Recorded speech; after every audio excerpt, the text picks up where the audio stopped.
ඉතිං අයිබෝන් ජයවේවා ගොඩ් බ්ලෙස් කියලා ප්‍රාර්ථනා කරන හැමෝටම ඇත්තට මේ වීඩියෝ එක කරන්නත් මගේ හිත හදාගන්නත් මට ටිකක් කල් ගියා සතියක් පමණ ඉතිං කට්ටිය මගෙන් ඇහුවා මගේ UK වලම ඉන්න යාළුවෝ මගෙන් ඇහුවා ඇයි මේ වීඩියෝ එකක් කරන්න නැත්තේ කියලා. ඉතින් ඇත්තටම වීඩියෝ කරන්න නැත්තේ මට පර්සනල් ස්ට්‍රගල්ස් ටිකක් තිබ්බා මගේ ජොබ් එක සම්බන්ධව. ඉතින් සමහර වෙලාවට මම හිතන්නේ මගේ බොහෝ විට ලබන අවුරුද්දේ මගේ විදේශ රැකියා ජීවිතය සමාප්ත කරලා මට ලංකාවට ඇවිල්ලා මට ජොබ් එකක් කරන්න වෙයි බොහෝ විට. ඉතින් ලයිෆ් එකේ තමයි ස්ට්‍රගල් වෙනවා. ඒක ලෝකේ ස්වභාවය. මට විතරක් නෙමෙයි හැමෝටම life is unpredictable. ඉතින් life එක කියන්නේ මොකක්ද කියලා ඇත්තටම අපි තේරුම් ගන්න මරණකම් අපිට තේරුම් ගන්න බෑ. මරණ මොහොතේත් වෙනකම් අපිට ඉගෙන ගන්න දේවල් තියෙනවා life එකේ. විශේෂයෙන්ම සෞඛ්‍ය හැබිට්ස් කියන එක පැත්තෙන් කතා කරත් ඒක අනිවාර්යයෙන්ම අපිට ව්‍යායාම කියන එක ජීවිතයට අවශ්‍ය වෙනවා. විශේෂයෙන්ම මම වගේ අවුරුදු 50 වගේ හෝ ඊට වැඩි කට්ටියට ජීවිතේ බැලන්ස් ෆුඩ් ඩයට් එකක් එක්ක වර්ක්අවුට් කරන එක අනිවාර්යෙන් වැදගත් වෙනවා. ඒක මම කියන්න පටන් ගත්තේ මොකද හේතුව අප අතර හිටපු තුන් කට්ටුවක් මේ කතෝලික සභාව ගත්තොත් එහෙම කතෝලික ආගම සහ ක්‍රිස්තියානි ආගම සහ බටහිර සංස්කෘතිය කියන එකට බටහිර ආහාර පාන, බටහිර ඇඳුම් පැළඳුම්, බටහිර එතකොට සිරිත් විරිත්, එතකොට බටහිර චිත්‍රපට, බටහිර විලාසිතා, බටහිර මාධ්‍ය, බටහිර ඉගැන්වීම්, බටහිර සයන්ස්, ඒ වගේ ටෙක්නොලොජි වගේම බටහිර ආගම සහ සංස්කෘතිය කියන එකට මම මගේ ජීවිතයේ මුල් තැනක් සහ මම හරියට ගරු කරන දෙයක්. ඒක මම සාමාන්‍යයෙන් මගේ හැටි. ඉතින් විශේෂයෙන්ම අපි ගත්තොත් එහෙම ලංකාවේ ශ්‍රී ලංකාවේ බටහිර ආරයට ගත්ත දැනට ජින්ජර්, ෆොලනෙන්ඩ්‍රියා, මරියසෙල් ගුණතිලක, එතකොට එතනින් ගියාම කතෝලික සභාව යටතේ කතෝලික ආගමික පසුබිමක් යටතේ ඇදුන මරියසෙල් ගුණතිලක සහ කොරින් අල්මේදා, එතකොට නොයිලින් හොන්ට ඔය වගේ එතකොට ඩැල්රින් සූඩි ඒ වගේ කට්ටිය ශාමි රත්නම්, ශාමි ෆොන්සේකා ඒ වගේම ඔය කට්ටිය ඉන්නවා. ඉතින් ඇත්තටම නැතුම් බැරි එකක් ඇන්ජලින් ගුණතිලක අප අතරින් වෙටරන් සිංගර්. එයා අපිට වෙන් වුණා කාලාන්තරයකට උඩදී. ඒ වගේම මේ ළඟකදී ලතා වල්පොල මහත්මියත් අප අතරින් වෙන් වුණා. එයාත් කතෝලික කෙනෙක්. ඉතින් අද මම කතා කරන්නේ බොහොම තරබාරු ශරීරයකට අපේ පුරතලිය වගේ අපේ සිනමාවේ සහ අපේ ඇත්තටම හරි ශාස්ත්‍රයේ දිගු ගමනක් ගිය දශක 5කට වැඩි කාලයක් අපේ රටේ සිනමාවේ සහ අපේ රටේ ප්‍රසංග කලාවේ සහ වේදිකාවේ සහ තියටර්ස් වලත් ඒ වගේම CD සහ කැසට්ස් මේ පර්ෆෝමන්ස් ආටිස්ට් විදිහකට හාමින් මැෂින් එකක් වගේ අපි කියන එකට හාමින් මෙකැනිසම්ස් විදිහට guitar multi role multi player multi talented චරිතයක් වෙච්ච මරියා රේෂල් කියන එක තමයි මරියසෙල් කියලා කියන්නේ. මහත්මිය ගැන, එතුමියගේ අභාවය ගැන තමයි අද මගේ කනගාටුදායක කතාව ඉතින් පටන් ගන්නෙ. ඉතින් ඇත්තටම මරියසෙල් ගුණතිලක මහත්මිය මම හිතන්නේ එතුමිය සහ එතුමියගේ පුතාගේ බර්ත්ඩේ එක එකම මාසේ මම හිතන්නේ රැඳිලා තියෙන්නේ. මම හිතන හැටියට මම දන්නේ හැටියටම මරියසෙල් මහත්මිය ඇත්තටම අද ජීවිතුන් අතර නැති වුණත් ඇත්තටම විශ්ව චරිතයක් කියන්න පුළුවන් අපිට. මම ඒක ඇයි එහෙම කියන්නේ? මොකද හේතුව මේක මගේ ජීවිතයටත් යම් කාරණා සම්බන්ධයෙන් එතුමියගෙන් ගන්න පුළුවන් පාඩම් මොහොබයි කියලා මම විශ්වාස කරනවා. මොකද මම ඇත්තටම කෙනෙකුට ඕන විදිහට ක්‍රිටිසයිස් කරන්න පුළුවන් මේ මිනිස්සුන්ට. ඒක ප්‍රශ්නයක් නෑ. තමන්ට කැමති දෙයක් කියන්න පුළුවන්. තමන්ට අකමැති කෙනෙක් ඕනනම් මගේ වීඩියෝ එක නොබලා ඉන්න පුළුවන්. ඒකත් ප්‍රශ්නයක් නෑ.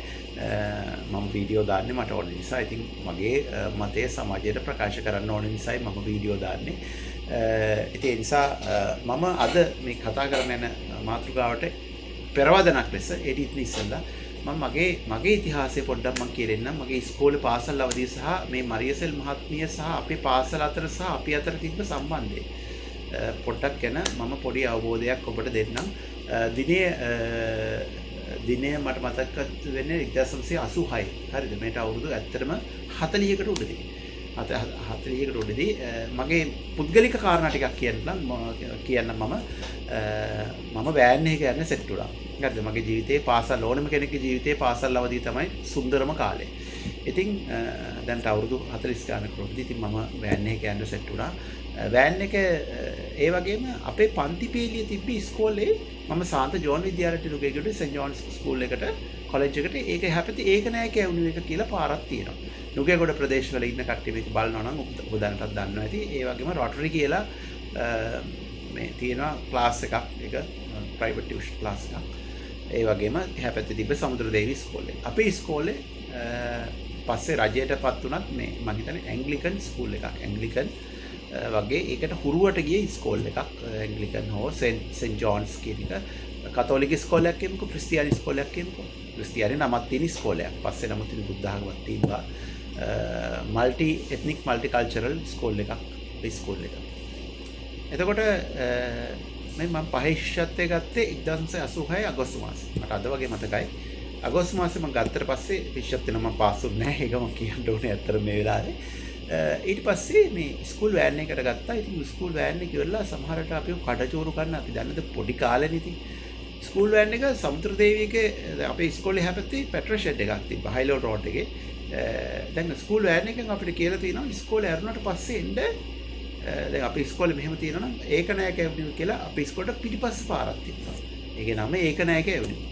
ඒකේ ගෙදරක තමයි ඒකේ මම හිතන්නේ ඒකේ ෆස්ට් සෙකන්ඩ් හවුස් එකේ තමයි මරීසල් ගුණතිලක මැතිනිය හිටියේ. මිසස් මරීසල් ගුණතිලක. එයාගේ ඉස්සරම මම මේ හරිම ආස කරන සිද්ධුවක් තිබ්බා වත්සලා. හිනහෙන ඔබ කවුරුද වත්සලා? අප නිවසේ පහන වේ වත්සලා. අප සමගේ ආදරේ වත්සලා කියන එක. ඇත්තටම වත්සලා අඳුරගත්තේ මේ මම හිතන්නේ වත්සලාට තමයි සිද්ධුව කියන්නේ. නැන්දි කියලා කියන්නේ මේ මරීසල් මහත්මියගේ මේ ෆියුනරල් එක වෙලාවේ. ඒ වත්සලා ඇමේසින් ටෝක් එකක් දුන්නා. The Book of John කියලා කතා කරේ බයිබල් එකේ තියෙන කතා කරේ. ඉතින් කතාව ඇත්තටම හරි ඉමෝෂනල්. ඉතින් කොහොම ඒ සින්දුවටත් මම හරි ආස කරන සින්දුවක්. මොකද ඒ වගේම ඉතින් පොඩි කාලේ එක එක සින්දුවලට ආසයි. එතකොට මේ අර මේ සුසී මටෙල්නාටිය දැස පියාගත් කල මට මෙවෙන්න ඔබරුව 86 ඔය 86 87 කාලේ. මම අපි පොඩි එතකොට නමුත් ඉතින් අපි සින්දුවලට ආදරේ. ඒක හේතුවක් නෑ. ඉතින් එකනා එක මානසික ලෝකවලනේ ජීවත් වෙන්නේ නේද? ඉතින් අපිට මේ අපි දැන් කිසිම දෙයක් දන්නේ නැහැ මේ ජීවිතය ගැන දන්න මිනිස්සු නෙමෙයි අපි ඒ කාලේ අපි මේ වගේ මොබයිල් ෆෝන් ස්මාර්ට් ෆෝන්ස් මේ ඉන්ටර්නෙට් ඕවා මේවා තිබ්බේ නැහැ ඒ කාලේ. ඒ කාලේ ඔන්න නයිට් රයිඩර් බලනවා, ස්ට්‍රීට් හොක් බලනවා, ලිටල් හවුස් ඔන් ද ප්‍රේරි බලනවා, ගලිවර්ගේ සුවිසැරිය බලනවා, හරියාව බලනවා. ඕවා තමයි කාටුන් තමයි අපිට තිබ්බේ ඒ කාලේ. ස්ට්‍රීට් හොක් කියලා තිබ්බා. ඒ වගේ ඔය එක බක් රොජර්ස් කියලා තිබ්බා. ඔන්න මම කියන්නම් ඔය වගේ එක මේ මොන හල්ක් ඉන්ක්‍රෙඩිබල් හල්ක් කියලා තිබ්බා. $6 million man කියලා තිබ්බා. ඔය වගේ එක V කියලා තිබ්බා. ඔය එක කතා තිබ්බා. දැන් කොහොම හරි 986 සමුද්‍රදේවියකින් අපි ඉස්කෝලේ පිටිපස්සේ සමුද්‍රදේවියක තිබ්බේ ළමයි අරගෙන වෑන් එක එනවා. වෑන් එක ඇවිල්ලා අර ඒකනායක මාවතයි ඒකනායක ඇවිනියු එකයි මේ අපි ළමයි ගන්න ලේසියට වෑන් කාර්යයට මේ මිනිහා කියන අපිට අපේ ඉස්කෝලේ පහු කරගෙන ගිහිල්ලා අපේ ඉස්කෝලේ මීටර් 500ක් විතර ගිය දුර මීටර් 500ක්වත් නැහැ මීටර් 300ක් වගේ මම හිතන්නේ මට හරියට දුර මතක නැහැ අර ඒකනායක මාවතයි ඇවිනියු එකයි අර හයිලල් රෝඩ් එක එජ් එකේ එන තැනට අපිට ඇවිල්ලා ඉන්න කියලා කියනවා. අපි ඉතින් ඇවිල්ලා ඉන්නවා. මරීසල්ලා ගෙදර එහා පැත්තේ ගෙදරනේ. එතකොට මරීසල් යනවා එනවා අපිට පේනවා. ඒ ගෙදර මේ හරියට මරීසල් මෙතනීගේ ගෙදර මේ හරියට නිකන් සූ එකක් වගේ. තිබ්බා ගොඩාක් මේවා මොනවද දන්නවද මේ සත්තු හිටියා. සත්තු හරියට ස්ක්විරල්ස්ලා හිටියා, ලේන්නු, එතකොට ගිරව්, මයිනෝ එක සත්තු වඳුරු ඒක මේ හැම තැනම කූඩු තිබ්බ හරියට පූස බල්ලොත් හරියට හිටියා. සාමාන්‍ය ඕල්ඩ් ෆැෂන් එකේ හවුස් එකක්. මට මතක හැටියට ඒක මේ ඉස්සරහා පැත්තේ ලිඳක් තිබ්බා. මම හිතන්නේ ලිඳක් තිබ්බා මට මතකයි. ඉතින් මරීසල් මහත්මියගේ තාත්තා ටිකක් මේ ළමයි බලනකොට ළමයි ඇවිල්ලා ඕක දිහා බලාගෙන ඉන්න අසෝක. ඉතින් මොකක්ද තමස කියලා කතා කරන සමහර හරි හොඳ අංකල් කෙනෙක්. මම හිතන්නේ අංකල් දැන් ජීවිතුන් අතර නෑ. ඉතින් ඕක තමයි ඔතනින් තමයි අපි කතාව පටන් ගන්නෙ. ඉතින් අපි ඉස්කෝලේ එහා පැත්තේ ඉතින් සමහරට සින්දු කියනවා එහෙම ඇහෙනවා ඕගන් ප්ලේ කරනවා ඇහෙනවා ඉස්කෝලේ ඇරලා අපි උතනින් යනකොට එනකොට කොහොම හරි 1900 මම O level කරේ 991. ඒතර 990 සහ 91 අතර කාලේ අපි සනත් ලෙනවර කියන සර් කෙනෙක් හිටියා. ඒ අපේ මේ ගණිතයේ සර් කෙනෙක්. සර් මම හිතන්නේ දැන් ජීවිතුන් අතර ඉන්නවද නැද්ද කියලා දන්නේ නැහැ. දැන් මම කියන්නේ අවුරුදු 36කට උඩදී ලෙනෝරසගේ ක්ලාස් එකට යන අතරේ මේ ඔය ඒකනායක පාරෙත් අපි යන්නේ. එතකොට 990 දෙසැම්බර් 91 කොහොම හරි 91 සැප්තැම්බර් මාසේ 91 අගෝස්තු මාසේ 91 වෙසක් මාසේ අපි කියමු අප්‍රේල් මේ ජූනි ජූලි ඔය වෙලාවට මේ පරිසල් බබාවත් වඩාගෙන පොඩි සුදු කොළු පැටියක් ටෙෂාන් රෙසල් මම දන්නේ මම ලින්ක්ඩින් එකෙන් හොයාගත්ත ටෙෂාන් රෙසල් නම ඩොක්ටර් ටෙෂාන් රෙසල් BA සිස්ටම් එකේ වැඩ කරන්නේ මම හිතන්නේ ඩේටා ඉන්ජිනියර් කෙනෙක් විදිහට ඩේටා සයන්ටිස්ට් කෙනෙක් විදිහට වැඩ කරනවා UK වල මම හිතන්නේ 2006 තමයි ගිහිල්ලා තියෙන්නේ මට දැන් ලැබුණ තොරතුරු අනුව ඉතින් ඒ බබාව මම වඩාගෙනත් තිබ්බා මරිසල් හරි ෆ්‍රෙන්ඩ්ලි ඊසොත් එක හරි ෆ්‍රෙන්ඩ්ලි ඉතින් ඕකෙන් තමයි ඔය අපේ ඉතින් අපි එහෙම පුද්ගලිකව අඳුරන්නේ නැහැ නමුත් ඉතින් හායි කියලා කියනවා මිනිස්සු how are you කියනවා ඉතින් ඉංග්‍රීසි වලින් ඉතින් අපි පුරුදු වෙන්නත් එක්ක කතා කරනවා ඉංග්‍රීසි මට බෑ ඒ කාලේ දැන් වගේ නෙමෙයි ඉතින් අපි කතා කරනවා අපිට ඒකෙන් ඒ අර සම්බන්ධය අපිට ඇති වුණා අපි ඉතින් එහෙම පුද්ගලිකව සම්බන්ධයක් නැහැ අපි එහෙම පුද්ගලිකව යාළුවෝ නෙමෙයි නමුත් යන එනකොට දන්නවා ඉතින් අපි එයා ලෙජන්ඩ් කෙනෙක්නේ ඒක එයා මේ අපේ පරිසරය අපේ රටේ අපේ සංස්කෘතියේ අපි 80 දශකයේ මොකද සයිකොලොජි අනුව කියනවා පොඩි ළමෙක්ගේ ජීවිත කාලයට ඇත්තටම මේ අවුරුදු පාසල් කාලය තමයි හොඳම කාලය කියලා කියන්නේ. කියන්නේ පාසල් කාලය තමයි වැදගත්ම. එතකොට ඒ කාලේ ඇහෙන සින්දු වෙන්න පුළුවන්, ඒ කාලේ බලන කතා වෙන්න පුළුවන්. අපි වීඩියෝ ඉන්නවනේ අපේ ජීවිතේ. එක්කනට ජීවිතේ වීඩියෝ ඉන්නවා නේද? ඒ වගේ මම අද කතා කරන්නේ ඇත්තටම වෙනස් මාතෘකාවක්.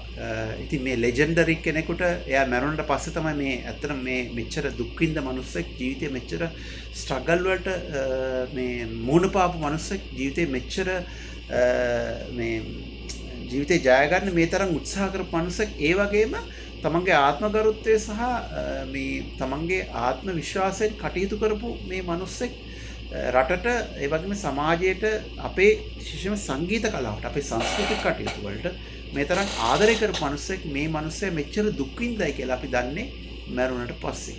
අපිට ඉතින් විෂුවලයිස් කරලා හිතා ගන්න පුළුවන් නේ අද කාලේ ඉතින් සෝෂල් මීඩියා වලින් කරුණ වෙනවා අපිට ඉතින් AI වලිනුත් අහලා කරලා අපිට දැනගන්න පුළුවන්. ඕවා ඉතින් මහ ලොකු දේවල් නෙමෙයි. මම හිතන්නේ කිඩ්නි වල ලොකු ඔපරේෂන්ස් ගණනාවක් යාර කරලා දෙනවා. බවඩා වල ලොකු ඔපරේෂන්ස් ගණනාවක් කරලා දෙනවා. යාගේ ස්පයිනල් කෝඩ් එකේ ඔපරේෂන් එකක් කරලා දෙනවා 1977. නුවරඑළිය වෙච්ච ඇක්සිඩන්ට් එකකින් කියලා තමයි කියන්නේ. නමුත් ඒ කාලේ නම් එයා හොඳට හිටියා. ඒ කියන්නේ ඉතින් ඔය වගේ අපි හරියට ආදරය කරපු ගායිකාවක්. මං හිතන්නේ මට මේ තියෙන කරුණ අනුව නම් 1990 වල එයා කොහොම හරි 89 හරි 90 වල හරි ඒප්‍රිල් 1990 කියමුකෝ මට දැනගන්න ලැබුණ කරුණ අනුව 1990 වල එයා ඇමරිකල්ලා කොහොම හරි ලන්ඩන් ගියා. ලන්ඩන් ගිහිල්ලා එයා හිටි ප්‍රෙග්නන්ට් වෙලා තිනවා. එයා දන්නේ නැහැ ප්‍රෙග්නන්ට් කියලා. 89 වල මම හිතන්නේ ප්‍රෙග්නන්ට් වෙලා තියෙන්නේ 89 වල because that time was a huge war in Sri Lanka incursion එක. ඉතින් ඒකට ඒ කාලේ රටින් පිට වෙන්නේ නැති සමහර වෙලාවට incursion එකක් JVP incursion එකක් තියෙන්නේ. එතකොට සැප්තැම්බර් ඕගස්ට් වගේ ගියාට පස්සේ බබා හම්බෙන්නේ යාට ජයවර්ධනපුර හොස්පිටල් එකේ තමයි කියලා තමයි යා කිව්වේ මාධ්‍ය වැඩසටහන් වලට ආවිල්ලා. මොකද මම මේ I am talking to you based on the facts. හරිද? එයාගේ ජීවිතයෙන් අපිට ගන්න පුළුවන් පාඩම්. දැන් මේ වගේම වීඩියෝ එකක් මම මාලිනී බුලත් සිංහල මහත්මිය ගැනත් ඒ වගේ මම කරන්න කලාවට යම්කිසි දෙයක් මගෙන් වෙන්න ඕන නම් මම කරන්න බලාපොරොත්තු වෙනවා. ඉතින් ඇත්තටම මේ එයා ඊට පස්සේ ගිහලා මම දන්න හැටියට එයා ටිකක් පුද්ගලිකව ගොඩක් ස්ට්‍රගල් වුණත් එයා හරි ප්‍රතිපත්තිකරුක මිනිස්සෙක්. ප්‍රින්සිපල් ඔරියන්ටඩ් පර්සන් කෙනෙක්. ඒක එකක්. අනිත් එක මේ හරි ටිකක් ස්ටබර්න් කෙනෙක්. ස්ටබර්න් වුණාට එයා අසාධාරණට විරුද්ධව තමයි එයාගේ ස්ටබර්නිටි එක එයා යූස් කරේ. මිනිසුන්ට බනින්න එහෙම කරන්න නෙමෙයි එයා ඒක යූස් කරේ. එතකොට මේ කොහොම හරි මේ ඉතින් මෙයා ඇවිල්ලා මේ එයාගේ ඩොක්ටර්ස්ලා කියලා තියෙනවා මෙයා ආයෙ ට්‍රැවල් කරොත් එහෙම ප්‍රෙග්නන්ට් වෙලා ට්‍රැවල් කරොත් එහෙම බබා මිස්කැරේජ් එකක් වෙන්න පුළුවන් කියලා. බලන්න අර කොච්චර හොඳ අම්මා කෙනෙක්ද කියලා. එයාගේ මුළු ලයිෆ් එකම එයාගේ මුළු මැරේජ් එකම මුළු ෆියුචර් එකම එයා සැක්‍රිෆයිස් කරා අර බබා පුතා වෙන්නේ. හරි. ඉතින් අද මට මේකෙන් ගන්න පුළුවන් ගොඩක් වෙලාවට මේකෙන් ගන්න පුළුවන් දේ මම ඔයාලට ඔයගලන්ට කියන්නම්. මම ඉංග්‍රීසි මේකෙම ඉංග්‍රීසි වීඩියෝ එකක් මම කලින් කරා මගේ YouTube channel එකේ.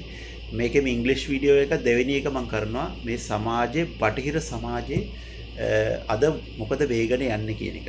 අද ඔබ දන්නවා ඇති soft power එකේනොයි hard power එකේනොයි අද ආසියානු කන්ට්‍රීස් වල විශේෂයෙන්ම චයිනා ලෝකේ සුපර් පවර් එකක් වෙලා ඉවරයි. ඒක. එතකොට චයිනා වල තියෙනවා මේ ඒගොල්ලන්ගේ තියෙනවා මේ ආසියාවේ සංස්කෘතිය උන්ට තියෙන්නේ. හරිද? එතකොට මේ උන්ට සමාජවාදී රාජ්‍යයක් ඒක. එතකොට මේ අද මේ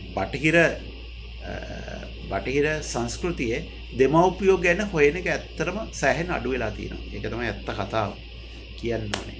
එතකොට දෙමව්පියෝ දරුවන්ව හැදුවට පස්සේ මම මේ කාටවත් පහරක් ගහන්න කියනවනේ මේ දෙමව්පියෝ දරුවෝ මේ ලෝකෙට බිහි කරාට පස්සේ දරුවෝ පිටරටවල වලට යනවා. විශේෂයෙන්ම පිටරට ඉන්න දරුවන්ට මේක ලොකු ආදර්ශයක්. නමුත් මං හිතන්නේ මුන් හැදෙයි කියලා. සයන්ටිස්ට්ලා වෙනවා, ඉන්ජිනියර්ස්ලා වෙනවා, ડોක්ටර්ස්ලා වෙනවා. නමුත් කවදාවත් මනුස්සකම කියන එක නැහැ. දෙමව්පියෝ මැරෙන්නේ සමහරට පාරේ. සමහරට ඉස්පිරිතාලයක ඇඳක් උඩ. සමහරට දරුවෝ ගැනම හිතලා ප්‍රෙෂර් වැඩි වෙලා මැරෙන්නේ. එක්ක ෂුගර් වැඩි වෙලා, එක්ක heart attack හදා. හරිද? දෙමව්පියෝ. අද අපි හැමදාම මේ ලෝකෙට ජීවත් වෙන්න ආවේ නැහැනේ. දෙමව්පියන්ට සැලකීම කියන එක අද ලංකාවේ නැහැ. මම මේ අනිත් රටවල් ගැන නෙමෙයි කතා කරන්නේ.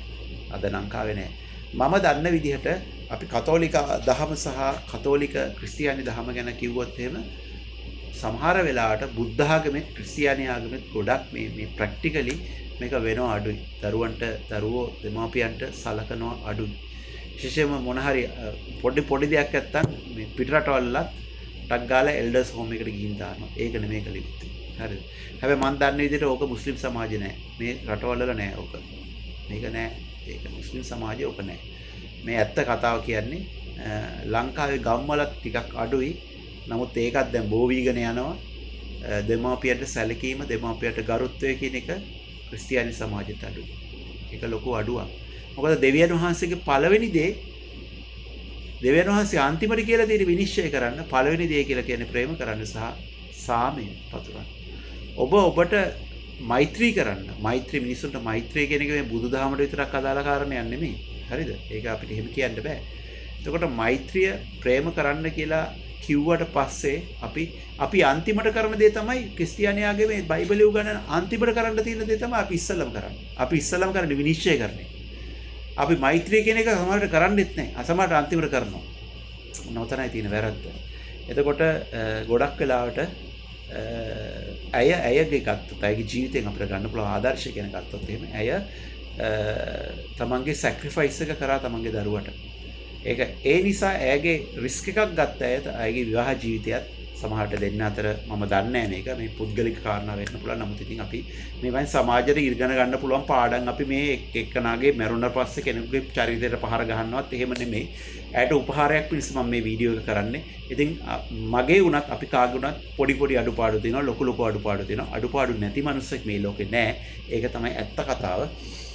ඉතින් සමහරට හස්බන්ඩ් එක මොන හරි මේ වාක් ප්‍රහාර ඉතින් මේ ස්ටබන් කෙනෙක්නේ. ඒ නිසා ඉතින් කියන්නේ නැති තමන්ගේ දරුවා රැක ගන්න ඕනේ කියලා. හැබැයි එතනදී ඇයට මම සම්පූර්ණයෙන් මගේ වෝට් එක දෙනවා. මොකද හේතුව මොකද එයා මිස්කැරේජ් එකක් කළා ළමයාව ඔපරේෂන් එකක් කළා ළමයාව අයින් කරගන්න තිබ්බනේ. ඊට පස්සේ එයාට එහෙට ගිහින් ඕන තරම් ජීවත් වෙන්න බෑ නෑ. එයා සම්පූර්ණයෙන්ම මේ ලෝකෙට හොඳ සම්පතක් හොඳ දරුවෙක් දුන්නා. ඒ බලන්න අද ඔහු සයන්ටිස්ට් කෙනෙක්. ඩේටා ඉන්ජිනියර් කෙනෙක් මං හිතන්නේ. මැටීරියල් ඉන්ජිනියරින් මොන හරි වගේ එකක් කරලා දෙන ෆිසික්ස් වගේ සබ්ජෙක්ට් එකක්. ඉතින් ඒ නිසා අද බලන්න ඔහු ඒ වගේ සම්පතක් ලෝකෙට දෙන්න ඒ ඉන්ඩස්ට්‍රී එකකට ඒ වගේ ලෝකෙට සම්පතක් ඒ වගේ දෙන්න අගේ මුළු ජීවිතේම ඇය සැක්‍රිෆයිස් එකක් කරා. ඒ සැක්‍රිෆයිස් එකේ දැන් සංගීත ශ්‍රේෂ්ඨය කියන එක පැත්තකට දැම්මොත් එහෙම මවක් විදිහට ඒ කරපු සැක්‍රිෆයිස් එක තමන්ගේ දරුවට කොච්චර වටින දෙයක්ද? හරිද? අද ඔය වගේ බොහෝ අම්මලට වෙලා තියෙන්නේ මොකද වෙලා තියෙන්නේ? ඔය වගේ දරුවෝ දසදහස් ගණන් අද අපේ රටේ ඉන්නවා, ඇමරිකාවේ, එංගලන්තේ ඔය ඉන්නවා. අම්මා මැරුණාමවත් සමහරව ඉන්නේ. සමහරව සිංහල දන්නේ නැහැ. සමහරව අම්මා බලන්නෙත් නැහැ. හරිද? අම්මට තැන්ක් යූ නෙමෙයි කියන්න ඕනේ. අම්මට අත් දෙක උස්සලා වඳින්නයි ඕනේ. හරිද? ඒක අපේ සංස්කෘතියේ තියෙන දෙයක්. ආගමනෝ වෙනස් වෙනවා. ඒක මට කමන්නේ. අම්මට මෙහෙම වැන්දත් ප්‍රශ්නයක් නැහැ. මගේ කතෝලික වුණත් ඒක ප්‍රශ්නයක් නැහැ. අම්මට මේ වර්ෂිප් කරනවා කියන එක ඒක මේකක් නෙමෙයි. ඒක දෙවියන් වහන්සේ පළමුව දෙවෙනුව අම්මා කියලා කතෝලික ආගමේ ගුවනන ඒක ප්‍රශ්නයක් නැහැ. ඒ කතෝලික ආගමේ උගන්වීම. ඒකට මගේ කිසිම මගේ කිසිම ගැන මගේ කිසිම ගැටලුවක් නැහැ. ඉතින් ඕක තමයි ඇත්තම කතාව. අන්තිමට ඇය ගොඩක් දුක් විඳා කියලා කියනවා. ගොඩක් ස්ට්‍රගල් කරලා පර්සනල් ස්ට්‍රගල්ස් වෙලා ඇය මොකද ඇයගේ ජීවිතය ගත්තොත් එහෙම පර්සනල් ලයිෆ් එක ගත්තොත් එහෙම දරුවට අම්මත් ඇයයි තාත්තත් ඇයයි. එතකොට 1990 ඉපදුණු දරුවා 2005 අවුරුද්ද තමයි රටින් පිට වෙන්නේ. පිටරට 2005 නැත්නම් 2006 කිලු දරුවා ගියේ ඉංග්ලන්ඩ් වලට. එතකොට 2006 2016 2026 අවුරුදු 20ක් වෙනවා. එහෙ half Sinhalese half British ඔය වගේ ethnicity එක. ඉතින් නමුත් කෙසේ වෙතත් කම්ප්ලීට් සුද්දෙක් නෙමෙයි. සුද්දෝ එහෙම ලෝකේ දැන් නෑ බ්‍රිටිෂ් වල. ඉතින් ඒක තමයි තත්ත්වය. ඉතින් ඇයගේ සැක්‍රිෆයිස් එක ඒ දරුවා වෙනුවෙන් කරා. ඒක තමයි තියෙන වැදගත්කම අම්මා කෙනෙක් වශයෙන්. මම දන්නේ වර්තමානයේ ඉන්න අම්මලා වර්තමානයේ අවුරුදු 30ක වෙන්න අම්මා කෙනෙක් අවුරුදු 25ක වෙන අම්මා කෙනෙක් ඔය සැක්‍රිෆයිස් එක කරයි කියලා නම් මට හිතා ගන්න අමාරුයි. මොකද තාත්තත් නැතුව තනියම තමන්ගේ සංගීත දිවියත් අරගෙන හරිය මේ ස්ථිර ආදායම් මාර්ගයක් කියලා කියන්නේ සංගීතයෙන් තමන් හම්බ කරන එක. හරිද? මොකද මේ කෝටිපතියෝ ප්‍රකෝටිපතියෝ නෙමෙයි. අයගේ ගේ දිහා බැලුවාම ඉතින් ඇත්තටම ප්‍රකෝටිපතියෙක් පරම්පරාගතව කෝටිපතියෝ කියලා කියන්න අපිට බෑ. ඉතින් මම දැකලා කරලා තියෙන නිසා තමයි මගේ නුගේගොඩ ප්‍රදේශය මම හැදුණු වැඩුණු ප්‍රදේශය මගේ ජීවිතේ භාගයක්ම ගත වුණේ නුගේගොඩ ප්‍රදේශයට. මම කවදාත් ආදරය කරන කොළඹ ප්‍රදේශේ. ඉතින් ඒ නිසයි මම මේ දන්නේ. ඉතින් අවසානයේදී ඇය මම හිතන්නේ ජනවාරි මාසයේ ඉඳලා පහුගිය කාලේ ඇතුළතම ගොඩක් අවුරුදු ගාණක්කට ගොඩක්ම මේ අසනීප වෙලා හිටියයි කියලා කියනවා. ඉතින් බොහොම තරබාරු ශරීරයක් තියෙන කෙනෙක්. ඉතින් සමහර විට මට සජෙස්ෂන් එකක් විදිහට මම හිතුවේ පොඩ්ඩක් අර තමන්ගේ එක අඩු කරගන්න ආහාර පාලනය කරන්න පොඩ්ඩක් ඇවිද්දා නම් එක්සර්සයිසස් උනත් කරා නම් ඒක එක කෙනාගේ ඉතින් පර්සනල් ප්‍රෙෆරන්ස් එක ඔක අඩු වෙන්න තිබ්බා. අපි දන්නේ නමුත් අවාසනාවකට අවුරුදු 19 දී ස්පයිනල් කෝඩ් එක සහ බඩවැල් වල බඩේ යම් තැනක ඔපරේෂන් එකක් කරපු කෙනෙක්. ඉතින් මේ වගේ කෙනෙකුට ඉතින් ලෙඩක් එන්න පුළුවන්. ඒ වගේ ලොකු ඔපරේෂන් එකක් කරපු කෙනෙකුට නම් ඉතින් එච්චර ඔපරේෂන් එකකුත් කරලා එච්චරත් ප්‍රශ්න තියාගෙන එච්චර හැම දෙයක්ම මේ වෙලා තමන්ගේ විවාහයත් කඩාකප්පල් වෙලා මේ දරුවව හදාගෙන දරුවෝ උස්මහත් කරා කියන එක ගැන ඇත්තටම ඇයට අපි ඇප්‍රීෂিয়েට් කරන්න ඕන පළවෙනිම. ඒක තමයි ඇයගේ ජීවිතෙන් අපිට ඉගෙන ගත හැකි ආදර්ශ. ඇත්තටම මේ අම්මා කෙනෙක් විදියට ඒක තමයි කරන්න ඕනේ අම්මා වරුන්ට මේ ලෝකයේ එතකොට මේ ඇය ලස්සන සින්දු ගොඩක් කියලා දින අම්මා ගැන. ඇත්තටම ඇස්සකර කඳුළු වෙනවා ඒ සින්දු ගැන. හරිම ඉමෝෂනල්. සිහින නෙළුම් මල් කියන සින්දුව තමන්ගේ පුතා වෙනුවෙන් කරපු සින්දුව. ඇයගේ YouTube channel එකේ ඇත්තටම ගොඩාක් සින්දු තියෙනවා. ඇත්තට මම නම් ඇහුවෙත් නෑ. ඇය මිරිගියාට පස්සේ ඇහුවෙත් නෑ. මොකද මේ ඒ තරම් ඉමෝෂනල්. මම ගොඩක් සෙන්සිටිව් ගොඩක් ඉමෝෂනල් කෙනෙක්. මම ඉතින් මට ඉතින් අර අහන්න හරි අමාරුයි ඒ වගේ කියනකොට. ඉතින් අර කෙනෙක් මරුණට පස්සේ නමුත් අහනවා මිනිස්සු අහන්න ඕනේ. මිනිස්සු ඇගේ සංගීතය කියනකොට දැන් ජීවිතය කියන එක ගෙවිලා ගිහින් ඉතින් මේ වගේම මේ තුන් කට්ටුවක් විශේෂයෙන්ම ඇන්ජලින් ගුණතිලක මහත්මයාත් 1950 ගණන් වල 60 දශකයේ 70 දශකයේ 80 දශකයේ සහ 90 දශකයේ සහ 2000 මේ මැරණකම්ම 2018 දකෝද මැරුණ මං හිතන්නේ මැරණකම්ම සෑහෙන්න අපේ රටට සේවයක් කරා. එතකොට ඒ වගේම ගත්තොත් එහෙම අනික් කාරණේ තමයි ඒ වගේම අපේ රටට සේවයක් කරා මේ නමෝ මරියනී කියන ගීතය ලතා වල්පොල ගායනා කළා. ඉතින් ඒ නිසා ඇත්තටම ඒක මම හිතන්නේ දෙවියන් වහන්සේ ළඟට ගිහිල්ලා වුන් දෙවියන් වහන්සේගේ ආශිර්වාදය ඇතුව දෙවියන් වහන්සේ ළඟට වුන් ගිහිල්ලා ඇති දැන් කියලා මම විශ්වාස කරනවා. ඉතින් කතෝලික ආගම කියන හොඳ ආගමක්. ඉතින් ඇත්තටම මේ මට විශ්වාසය තියෙනවා දෙවියන් වහන්සේ ගැන. ඒක ගැන අය කතා දෙකක් නැහැ. ඉතින් ඒ නිසා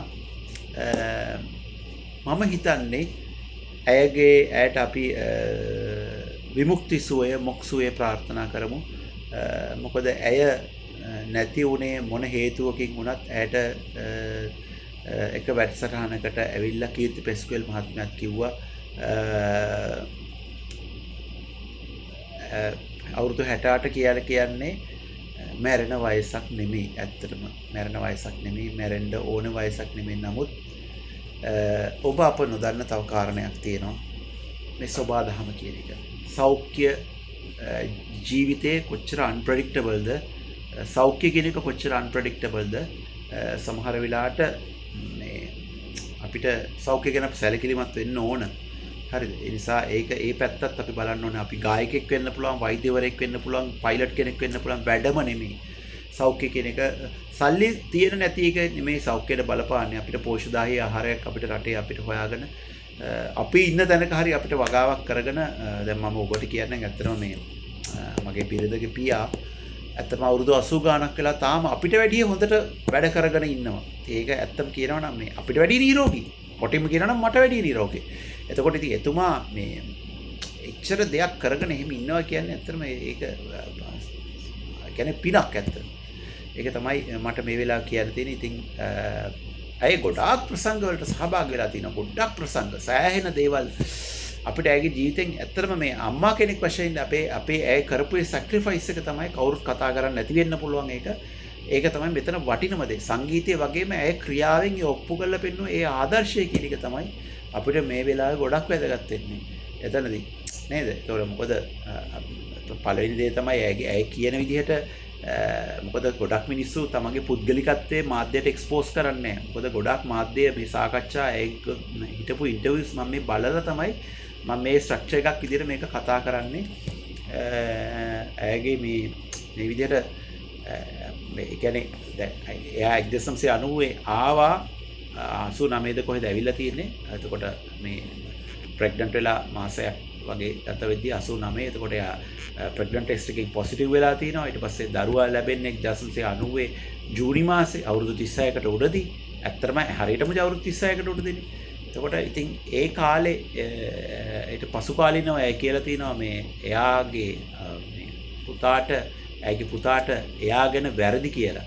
ක්ලැරන්ස් විජේවර්ධන වෙන්න පුළුවන් වෙන මිනිස්සු ගැන වැරදි කියලා ඊමේල් පවා ඔය කෝල්ස් පවා මෙසේජස් පවා මේ එවිඩන්ස් පවා දීලා තිනවා මේ රටේ ඉන්න අපේ රටේ ඉන්න ඇතම් ජනකාන්තවාදීන් කියා ගන්න කලාකරුවෝ කියලා යම් මිනිස්සු කියලා එයාගේ තරහකාරෝ කියලා තිනවා. සමහරු කියලා තිනවා එයාගෙන් ගාන කීයද කියලා ඇහුවයි කියලා. ඉතින් ඒ වගේ තුච්ච පඩ සමාජයක් අපේ රටේ තියෙන්නේ.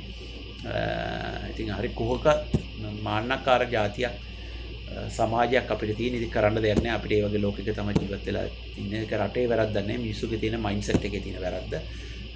පසු කාලීනව ඇය විවෘතව ඔක ප්‍රකාශ කරලා තිනවා මග් ගාව. ඒ ඔබට YouTube එකේ ගියා නම් බලන්න පුළුවන්. ඔය ගැන. එතකොට ඇයට හසුවන් ටිකට් එකක් දෙවලා වීසා එකක් තිද්දි බබාව බේරගන්න රට ගියේ නැති එක ඊට පස්සේ විවාහය දෙදරලා යන්න බැරි වුණ එක රට.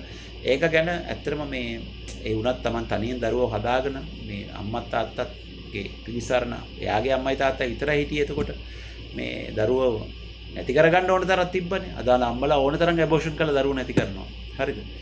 මේ ඉතින් එහෙම කරත් තීද්දි ඇය ඇත්තටම මේ ලෝකෙට ආදර්ශවත් මාතාවක්.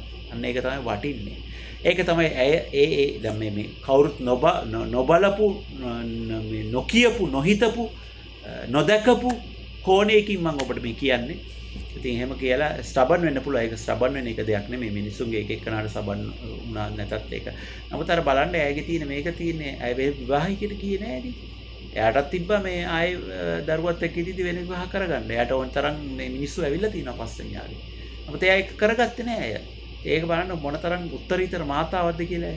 ඒක මව් පදවිය කියන එකේ ඇත්තටම වචනේ පරිසමාප්තාර්ථයෙන්ම ඇය ඒකේ වටිනාකම ගත්ත කාන්තාවක්. ඉතින් ඇත්තටම ඉතින් ඒ වගේ මිනිස්සුන්ට තමයි ලෝකෙ ඇත්තටම වරදින්නේ.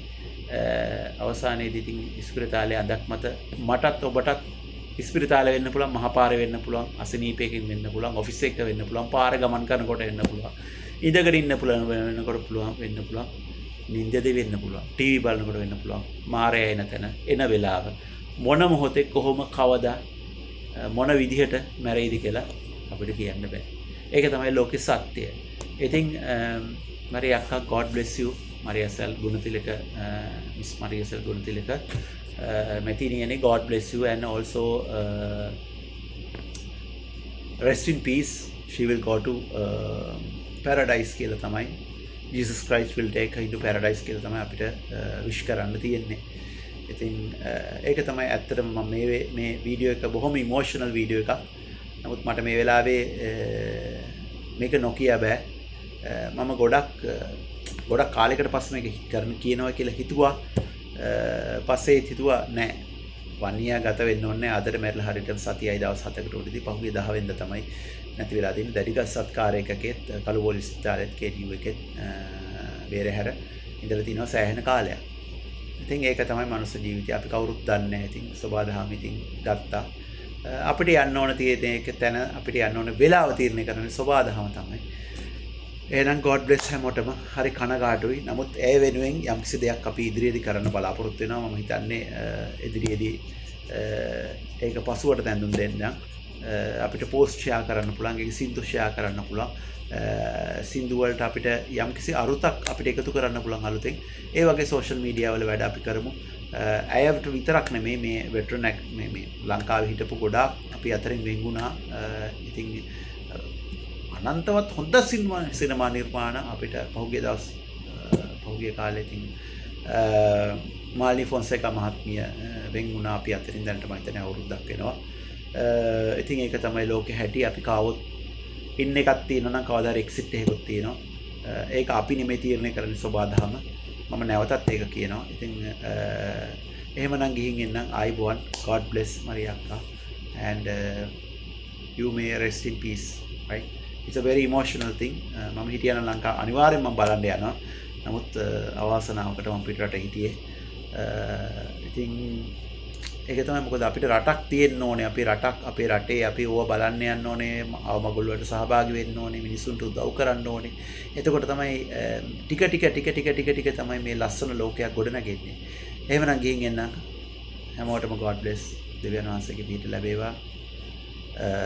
සලාම් අලයිකුම්. ඒ වගේම බුදු සරණයි හැමෝටම. ජය වේවා. ආයිබෝවන්.